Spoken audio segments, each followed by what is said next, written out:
Hatchet by Gary Paulsen. Chapter 2.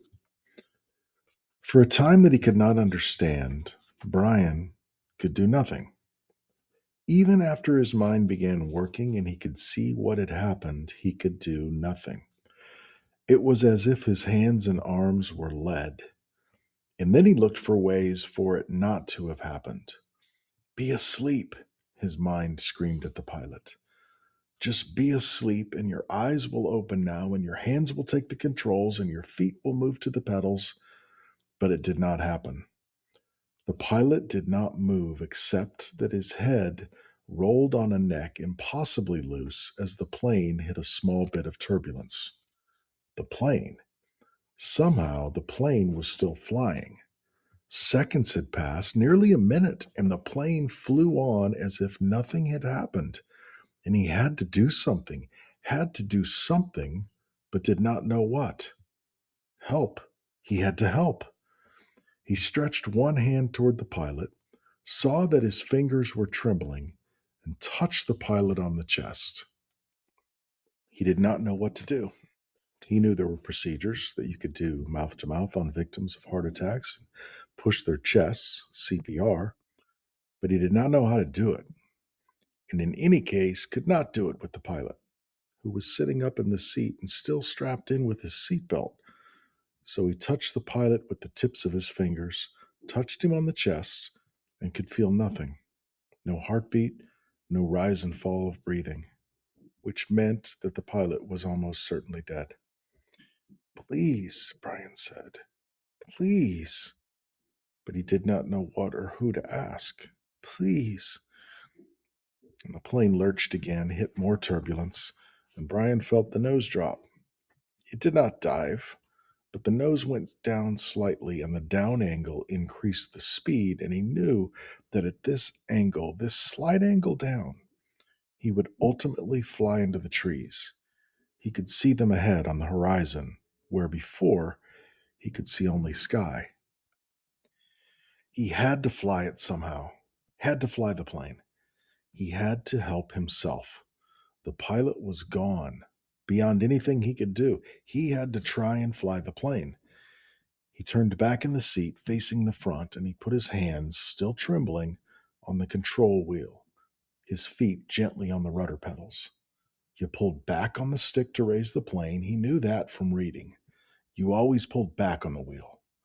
He gave it a tug, and it slid back toward him easily, too easily. The plane, with the increased speed from the tilt down, swooped eagerly up and drove Brian's stomach down. He pushed the wheel back in, went too far this time, and the plane's nose went below the horizon, and the engine speed increased with the shallow dive. Too much. He pulled back again, more gently this time, and the nose floated up again, not too far, but not as violently as before, and then down a bit too much, and up again very easily, and the front of the engine cowling settled. And when he had it aimed at the horizon and it seemed to be steady, he held the wheel where it was, let out his breath, which he had been holding all this time, and he tried to think what to do next. It was a clear blue sky day with fluffy bits of clouds here and there, and he looked out the window for a moment, hoping to see something, a town or village, but there was nothing. Just the green of the trees, endless green, and lakes scattered more and more thickly as the plane flew. Where? He was flying, but he did not know where, had no idea where he was going. He looked at the dashboard of the plane, studied the dials, and hoped to get some help, hoped to find a compass, but it was all so confusing, a jumble of numbers and lights. And one lighted display in the top center of the dashboard said the number 342. Another next to it said 22. Down beneath that were the dials with lines that seemed to indicate what the wings were doing, tipping or moving, and one dial with a needle pointing to the number 70, which he only thought, might be the altimeter, the device that told him his height above the ground or above sea level. Somewhere he had read about altimeters, but he couldn't remember what or where or anything about them. For a second, all he heard was the whoosh of the empty airwaves. And then, through the noise and static, he heard a voice. Whoever's calling on this radio net, I repeat, release your mic switch. You are covering me. You are covering me. Over. It stopped, and Brian hit his mic switch. I hear you. I hear you. This is me. He released the switch. Roger, I have you now. The voice was very faint and breaking up. Please state your difficulty and location, and say over to signal end of transmission. Over. Please state my difficulty, Brian thought. God, my difficulty. I'm in a plane with a pilot who's had a heart attack or something. He can't fly, and I don't know how to fly. Help me. Help. He turned his mic off without ending transmission properly. There was a moment's hesitation before the answer. Your signal was breaking up and I lost most of it. Understand? Pilot, you can't fly. Correct? Over. Brian could barely hear him now. Heard mostly noise and static. That's right, I can't fly. The plane is flying now, but I don't know how much longer. Over. Lost signal. Your location, please. Flight number, location, vert. I don't know my flight number or location. I don't know anything. I told you that. Over.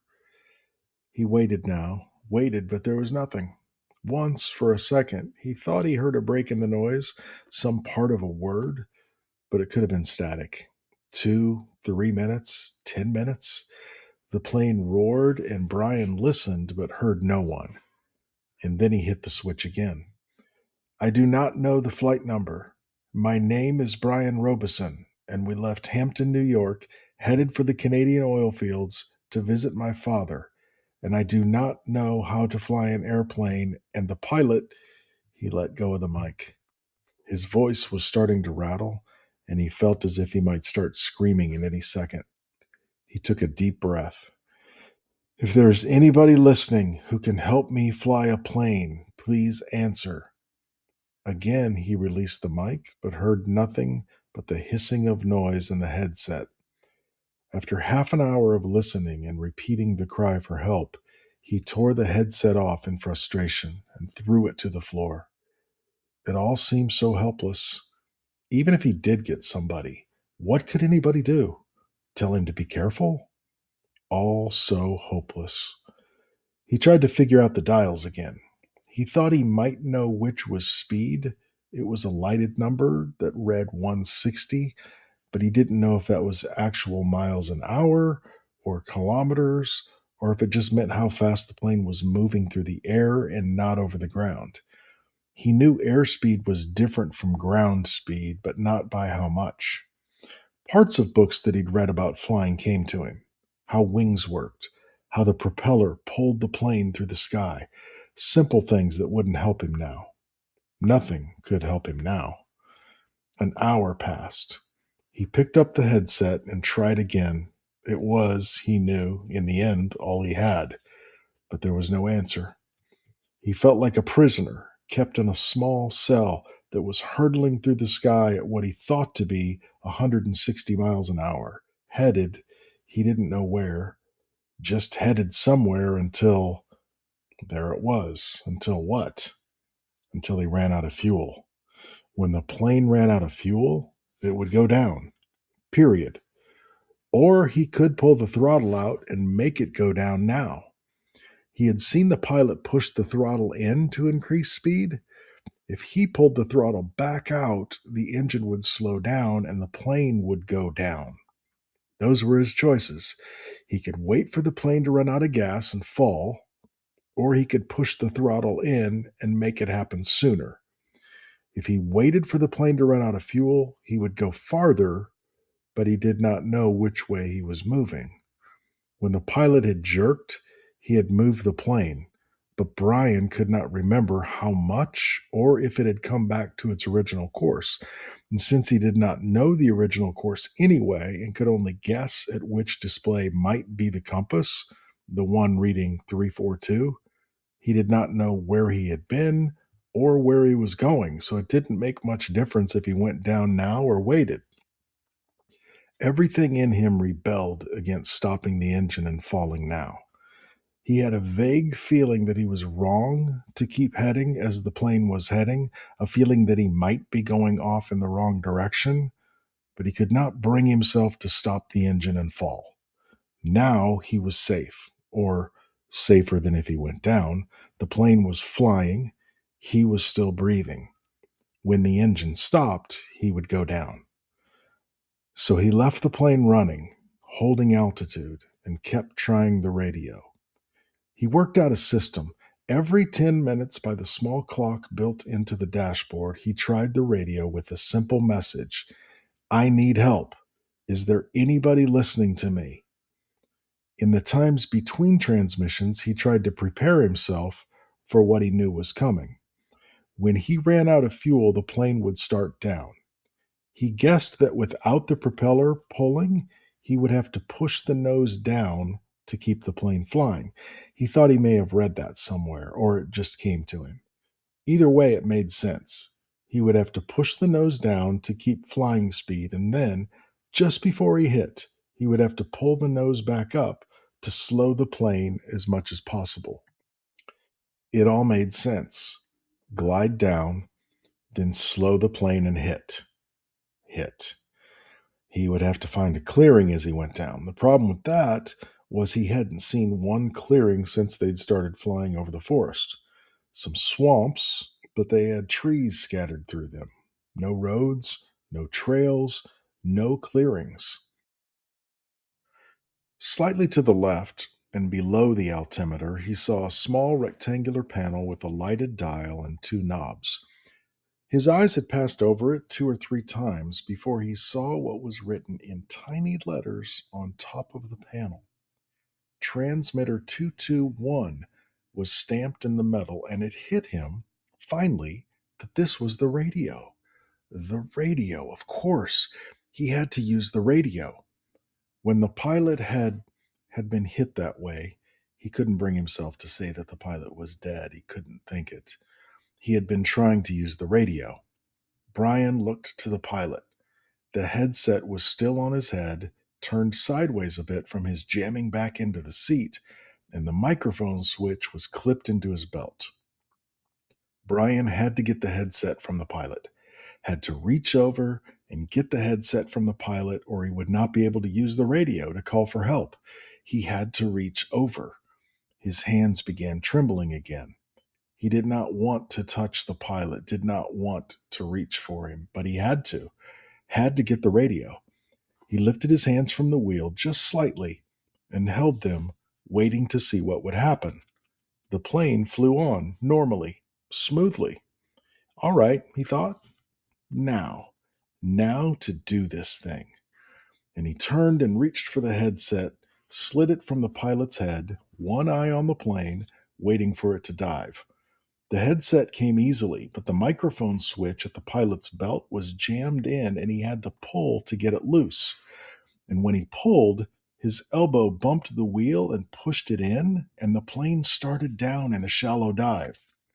Brian grabbed the wheel and pulled it back, too hard again, and the plane went through another series of stomach-wrenching swoops up and down before he could get it under control. And when things had settled again, he pulled at the mic cord once more and at last jerked the cord free. It took him another second or two to place the headset on his own head and position the small microphone tube in front of his mouth. He had seen the pilot use it, had seen him depress the switch at his belt, so Brian pushed the switch in and blew into the mic. And he heard the sound of his breath in the headset. Hello! Is there anybody listening on this? Hello? And he repeated it 2 or 3 times and then waited but heard nothing except his own breathing. Panic came then. He had been afraid, had been stopped, with the terror of what was happening, but now panic came and he began to scream into the microphone, scream over and over. Help! Somebody help me! I'm in this plane and don't know, don't know. And he started crying with the screams, crying and slamming his hands against the wheel of the plane, causing it to jerk down and then back up. But again, he heard nothing but the sound of his own sobs in the microphone, his own screams mocking him, coming back into his ears. The microphone. Awareness cut into him. He had used a CB radio in his uncle's pickup once. You had to turn the mic switch off to hear anybody else. He reached to his belt and released the switch. Just the lakes. And it came to him that he would have to use a lake for landing. If he went down in the trees, he was certain to die. The trees would tear the plane to pieces as it went into them. He would have to come down in a lake. No, on the edge of a lake. He would have to come down near the edge of a lake and try to slow the plane as much as possible just before he hit the water. Easy to say, he thought, hard to do. Easy say, hard do. Easy say, hard do. It became a chant that beat with the engine. Easy say, hard do. Impossible to do. He repeated the radio call 17 times at the 10-minute intervals, working on what he would do between transmissions.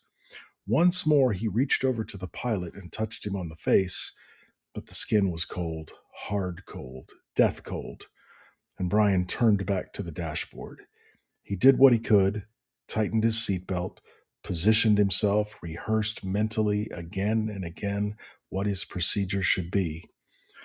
And when the plane ran out of gas, he should hold the nose down and head for the nearest lake and try to fly the plane kind of onto the water.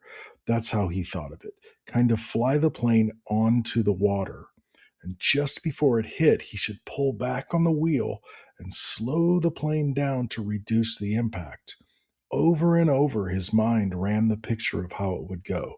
The plane running out of gas, flying the plane onto the water, the crash from pictures he'd seen on television.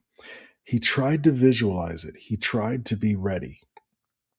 But between the 17th and 18th radio transmissions, without a warning, the engine coughed, roared violently for a second, and died.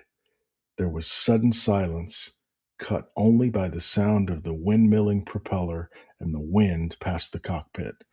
Brian pushed the nose of the plane down and threw up.